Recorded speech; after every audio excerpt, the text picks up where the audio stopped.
संगत जी, जब हम ब्यास जाते हैं या बाबा जी के किसी मेजर सेंटर पर भंडारे पर जाते हैं तो वहाँ ओपन कार दर्शन वाले दिन मिलने वाली प्रसादी और लंच पैक लेकर आते हैं और जाने अनजाने में कभी-कभी हम इस प्रसादी को अपने जानने वालों को दे देते हैं।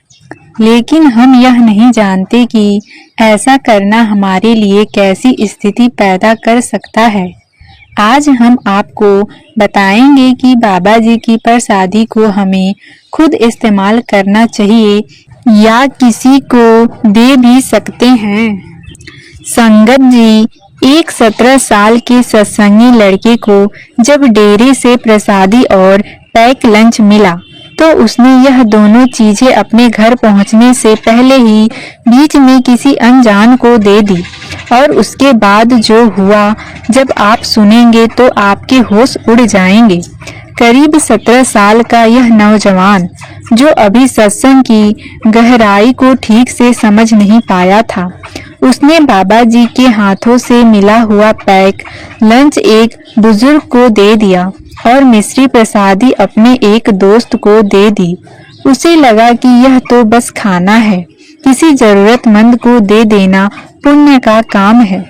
लेकिन उसे यह समझ नहीं थी कि गुरु का दिया हुआ प्रसाद दूसरों में बांटने की वस्तु नहीं, बल्कि आत्मा की कमाई है। उसे खुद ग्रहण करना ही भक्ति का हिस्सा होता है। संगत जी, गुरु घर की रोटी को जो लोग केवल रोटी समझकर खाते हैं, उनके लिए उसका कोई महत्व नहीं रह जाता, मगर जो इसे श्रद्धा, प्रेम और सच्चे मन से स्वीकार करते हैं, उनके लिए यह रोटी नहीं, गुरु की मेहर होती है। यही मेहर धीरे धीरे मन के विचारों को बदल देती है। कहावत तो आप सब ने सुनी होगी, जैसा खाए अन्न वैसा होवे मन। ये केवल कहने की बात नहीं, यह पूरी सच्चाई है।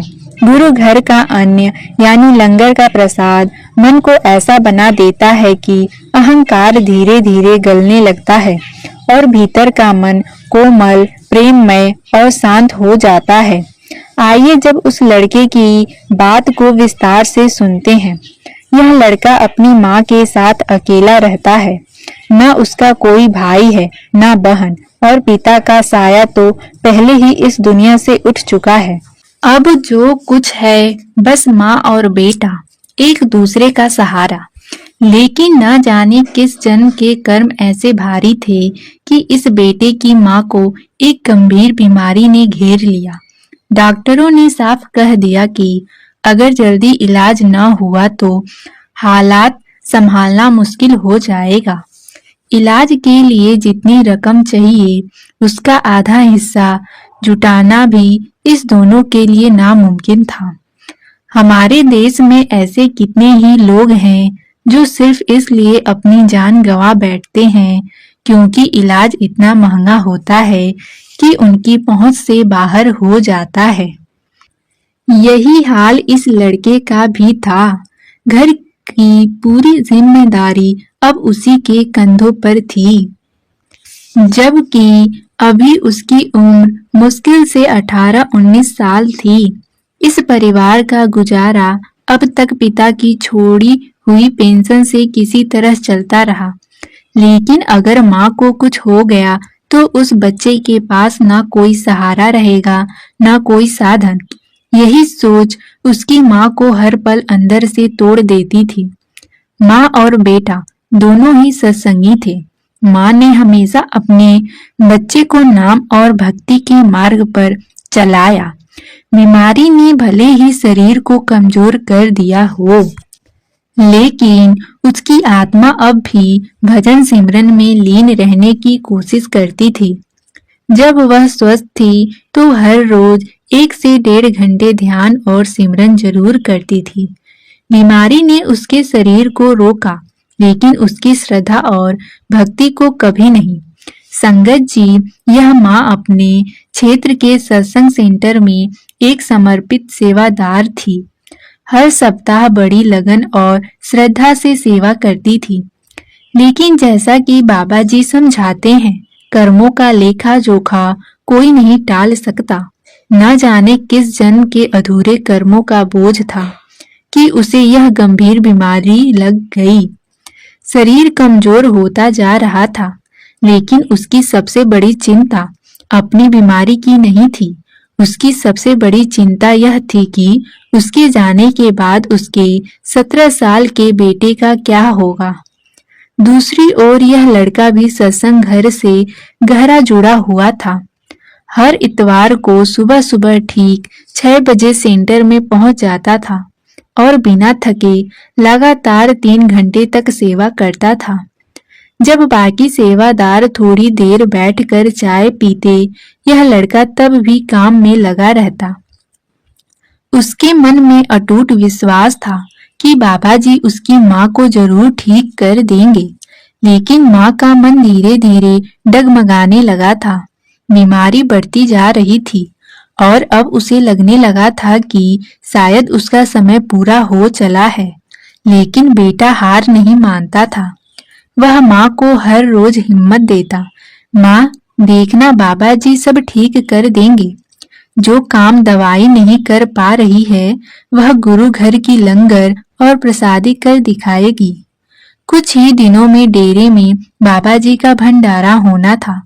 लड़के ने माँ से बात की और सेवा के लिए अपना नाम लिखवा दिया। उसे पूरा विश्वास था कि गुरु घर की सेवा में जो शक्ति है, वही उसकी माँ को नया जीवन देगी। वह माँ से रोज कहता, माँ इस बार जब मैं डेरे जाऊंगा ना, तो बाबा जी के भंडारे का लंगर प्रसाद आपके लिए लेकर आऊंगा। आप जब वह प्रसाद खाओगी तो ठीक हो जाओगी। माँ बेटे का विश्वास देखकर मुस्कुरा देती थी। उसे भी भीतर से भरोसा था कि सब ठीक होगा। संगत जी, कुछ दिन बाद वह मौका आ गया। लड़का जत्थे के साथ डेरे रवाना हुआ। उसने मन से सेवा की, सत्संग सुना और बाबा जी के दर्शन किए। भंडारे के बाद जब संगत पार्किंग की ओर लौटती है, तो डेरे में जगह जगह पैक लंच के काउंटर लगे होते हैं। लड़के ने भी अपनी माँ के लिए एक पैक लंच किया और अपने बैग में रखकर घर की यात्रा शुरू कर दी। रास्ते में उसे एक बहुत ही कमजोर, थका हारा बूढ़ा आदमी मिला। कपड़े मैले, चेहरा सूखा, बिल्कुल भूखे जैसा। बूढ़े ने कांपते हाथों से इशारा किया और बोला, बेटा, यह जो तेरे हाथ में है, क्या मुझे दे सकता है? मैं 2 दिन से भूखा हूँ। लड़के ने कहा, बाबा जी, यह मेरे गुरु घर की रोटी है। मैं इसे अपनी माँ के लिए ले जा रहा हूँ। बूढ़ा बोला, बेटा, अगर तू यह रोटी मुझे खिला देगा, तो तेरा गुरु तुझ पर असीम मेहर करेगा। संगत जी, लड़का सत्संगी था। उसे याद था कि बाबा जी हमेशा कहते हैं, अगर रास्ते में कोई भूखा मिले तो उसे खाना जरूर खिलाओ। उसने बिना सोचे समझे वह पैक लंच उस बूढ़े को दे दिया। बूढ़े ने रोटी खोली, आंखों में चमक आई और वह खाने लगा। लड़का मन ही मन बोला, शायद यह रोटी मेरी माँ के लिए नहीं, इसी बूढ़े के लिए बनी थी। सफर जारी रहा। गांव पहुंचकर उसके दोस्त मिले और बोले, भाई, तू सत्संग से आया है, हमें भी प्रसाद दे। लड़के ने अनजाने में मिश्री प्रसादी का पैकेट खोलकर उन्हें दे दिया, जबकि उन्हें प्रसाद की कद्र नहीं थी। उन्होंने दाने गिरा भी दिए और जेब में भी डाल दिए, उसी जेब में जहां सिगरेट बीड़ी भी रखते थे। यह उसकी सबसे बड़ी गलती थी। घर पहुंचकर उसने देखा, रसोई में वही पैक लंच का खाली पैकेट रखा था, जबकि वह तो बूढ़े को दे चुका था।